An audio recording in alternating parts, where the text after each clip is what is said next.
Well, Ash, John Barilaro is digging in here, insisting he didn't break any lockdown rules by leaving his home on the outskirts of Canberra and travelling to his second property at Nerriga, about 125 kilometres away. We know this is a luxury estate, usually rented out on Airbnb. The Deputy Premier actually gave himself away at a press conference on Monday, revealing he had travelled there over the weekend as he contemplated whether to run for the Nationals in the seat of Eden-Monaro. This was a decision I said I'll take on the weekend. I did that. You know, had the opportunity on the weekend down at the farm to build a cubby house with my little 4.5-year-old, and I had fun. She reminded me about life being fun and silly, and I'm comfortable being the Deputy Premier. Ash, John Barilaro's excuse here is that the rules changed last Friday, allowing people to travel to another home. He's also told Channel 7 that people are allowed to travel for work purposes.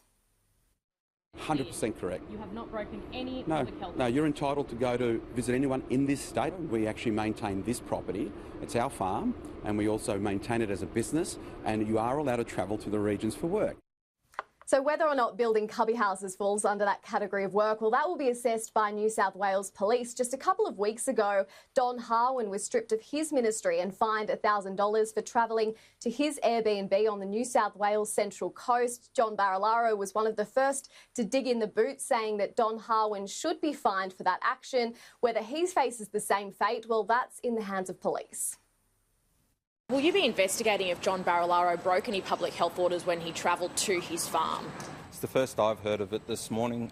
Clearly, after today, we'll speak to a number of people about it. Whether we commence an investigation or not, we'll rely on that information that we find out today. Unlike other states, New South Wales hasn't put a restriction on how far you can travel But the Deputy Premier did. He said don't travel, and he was the first person to come out and sink the boot into Don Harwin when Don Harwin was caught doing exactly that. So should John Barilaro fall on his sword the same way as Don Harwin had to? Oh, look, I'll have to look at those details. I'm not aware of those. It's not a good look, though, is it, Premier? As I said, I'm not aware of those details.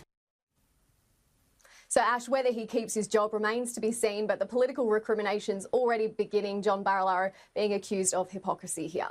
Ash?